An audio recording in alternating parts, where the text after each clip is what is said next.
ایک دن حضرت عبداللہ ابن عباس فرماتے ہیں کہ یار ایک دن یہ ڈیوٹی تو مجھے نہیں دیتا، حضور کے لیے میں پانی رکھوں، حضور کے لیے وضو کے لیے پانی میں مہیا کروں۔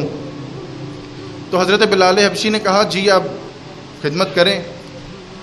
تو حضور نبی کریم علیہ السلام نے جب پانی دیکھا رکھا گیا، حضور نبی کریم صلی اللہ علیہ وسلم نے استنجا فرمایا اور باہر آئے تو حضرت بلال حبشی سے پوچھنے لگے آج پانی کس نے رکھا تھا؟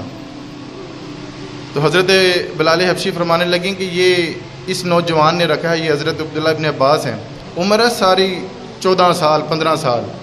گویا کہ وہ میاں صاحب فرماتے ہیں نا کہ عشق لگا سی کھیڈا کھیڈ دی نوں، عشق لگا سی کھیڈا کھیڈ دی نوں تے ہن مینوں کھیڈاں بھُل گئیاں۔ تو عمر ہے ساری 14 سال۔ تو حضور نبی کریم صلی اللہ علیہ وسلم بڑا ہی راضی ہوئے۔ تو حضور نبی کریم صلی اللہ علیہ وسلم نے نا ہاتھ اٹھا دیے، حضور نے دعا دی کہ یا اللہ میرے عبداللہ ابن عباس کو دین کی سمجھ عطا فرما، اس کو مفسر بنا دے، اس کو مفتی بنا دے۔ حضور نبی کریم صلی اللہ علیہ وسلم کے وہ اتنے خوبصورت مفسر ہوئے ہیں کہ جہاں پہ کسی صحابی کو حضور کی بات سمجھ نہیں آتی تھی وہاں پہ حضرت عبداللہ ابن عباس سمجھا دیا کرتے تھے۔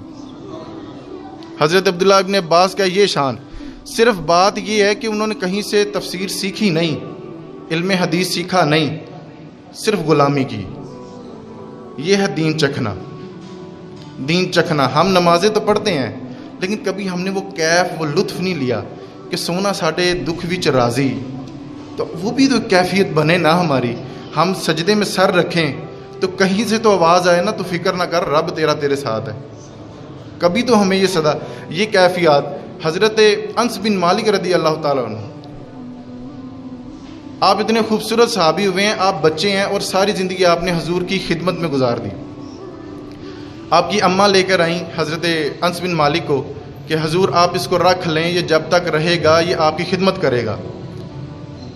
آپ ساری تفسیریں اٹھا کے دیکھ لیں، جون سی مرضی آپ کتاب اٹھا کے دیکھیں، کہیں پہ بھی حضرت انس بن مالک کی اماں نے حضور سے یہ نہیں کہا تھا کہ آپ اس کو مفسر بنائیے گا، اس کو مفتی بنائیے گا، اس کو مسئلے سکھا دیجیے گا، نہیں۔ ان کی اماں فرمانے لگی کریمہ اس بچے کو قبول فرما لو، یہ جب تک آپ کے پاس رہے گا یہ آپ کی خدمت کرے گا۔ حضرت انس بن مالک خدمت کرتے رہے، حضور نے ایک دن ہاتھ اٹھا دیے، حضور نے کہا کہ میرے انس کو نا یا اللہ پاک دنیا و آخرت کی خیر فرما۔ حضرت انس بن مالک فرماتے ہیں کہ دوسروں کے باغوں میں سال میں ایک دفعہ پھل لگتا تھا، میرے باغ میں حضور کی برکت سے 2 دفعہ پھل لگا کرتا تھا، 2 دفعہ پھل۔ پھر حضرت انس بن مالک فرماتے ہیں کہ میں جب تک زندہ رہا بڑھاپے میں نے اپنے پوتے پڑوتے دوترے دوتریاں 100 اولادیں میری زندہ تھیں، 100 اولادیں۔ پریشان ہو گئے 100 اولاداں نال کہ بچے 2 ہی اچھے۔ حضرت انس بن مالک فرماتے ہیں کہ 100 اولادیں میری زندہ تھیں، کس کی برکت سے؟ نبی پاک کی غلامی کی برکت سے۔ غلامی کر کے تو دیکھیں، اس میں جو مزہ ہے، اس میں جو چس ہے، کر کے بن کے تو دیکھیں آپ کسی کے۔ حضرت بلال حبشی رضی اللہ تعالیٰ عنہ، آپ فرماتے ہیں کہ ایک رات میں بیٹھا تھا حضور نبی کریم صلی اللہ علیہ وسلم کی خدمت میں، تو میں نے کہا حضور کریمہ سارے کام ہو گئے، ساری ڈیوٹیاں ہو گئیں، تو میں کہیں جاؤں؟ اب میں جاؤں؟ اجازت ہے؟ تو حضور فرمانے لگے ٹھیک ہے آپ جائیں۔ تو حضرت سلمان فارسی اہل بیت میں سے ہیں، حضرت سلمان فارسی فرمانے لگے حضور یہ بلال جاتا کہاں ہے؟ ساری ڈیوٹی کر کے یہ جاتا کہاں ہے؟ تو وہ لاجپال کریم تھے نا، تو حضور فرمانے لگے جا ذرا پیچھے تو جا، ذرا دیکھ کے تو آت کہ جاتا کہاں ہے۔ تو جب حضرت سلمان فارسی واپس آئے نا تو حضور کے گلے لگ کے رونے لگے، آنسو آ گئے آنکھوں میں۔ تو حضور فرمانے لگے سلمان ہوا کیا؟ تو حضرت سلمان فارسی فرماتے ہیں کہ حضور وہ آپ کی ڈیوٹی کرنے کے بعد نا سیدہ فاطمہ رضی اللہ تعالی عنہا کی چکی پیس رہے ہیں، حسنین کریمین کی ڈیوٹی کر رہے ہیں، کام کر رہے ہیں۔ آج کل جو ہمارے بچے ہیں نا مدرسے میں، آج کل ان کے والدین غصہ کر جاتے ہیں کہ تسی ساڑھے بچے کو کام کرا رہے ہو۔ تو میں کہتا ہوں اب وہ دور چلا گیا، اب بچے اپنا حکم منواتے ہیں، اپنے کام کرواتے ہیں۔ پہلے جو لوگ تھے نا ان کی کیفیات اور تھی، ان کا ذوق اور تھا۔ فیصل آباد میں ہمارے ایک بہت بڑے خوبصورت ایک محدث ہوئے ہیں، مولانا سردار احمد خان، محدث اعظم پاکستان۔ ان کے پاس نا ایک اماں بچہ لے کے آئی، تو وہ جب بچہ آیا تو انہوں نے کہا جی حضور آپ اس کو رکھ لیں، اس کو مفسر بنائیں، یہ مفتی. تو وہ چند دن دیکھا تو سردار صاحب فرمانے لگے، اس کی اماں کو بلا کے کہنے لگے کہ یہ بچہ تیرا کند ذہن ہے، یہ پڑھنے پڑھنے والا کون نہیں، بعد میں نہ مجھے کہنا کہ یہ ہمارا ٹائم ضائع کر دیا. تو اس طرح سے تو سردار صاحب فرمانے لگے یہ بچہ تیرا پڑھنے پڑھنے والا کون نہیں، تو اس کا واپس لے جا. تو وہ اماں کی آنکھوں میں آنسو آ گئے. تو وہ کہنے لگی حضور یتیم بچہ جے، رکھ لو کتے تواڈے پٹھے پٹھے چلو پا دیا کرے گا، چلو رکھ لو، تہاڈی خدمت دا ہی چلو صدقہ یہ چلو آخرت بن جائے گی. تو وہ فرمانے لگے کہ میں نے پٹھوں کے لیے بندہ رکھا ہوا ہے، ہمیں بندے کی ضرورت نہیں ہے. وہ رونے لگی، درد سے تڑپنے لگی کہ حبیبہ تو رکھ لانا انہوں اپنی خدمت چ. تو وہ سردار صاحب کہنے لگے کہ ٹھیک ہے چلو میں رکھوں گا، کوئی مہینہ اس کو معاوضہ بھی کچھ دیا کروں گا، چلو ساری خدمت کر دیا کرے. ساری زندگی سارے بچے 5 سال 8 سال وہ درس نظامی کی کلاسیں لیتے رہے. وہ بچہ پٹھے ڈالتا رہا. جب پٹھوں سے فارغ ہوتا، مویشی مال ڈنگروں سے فارغ ہوتا، تو سردار صاحب کے قدموں میں آ کے بیٹھ جاتا، جو پڑھاتے وہ سنتا رہتا، صحبت میں بیٹھا کرتا تھا نا، خدمت کر کے آ کے بیٹھا کرتا.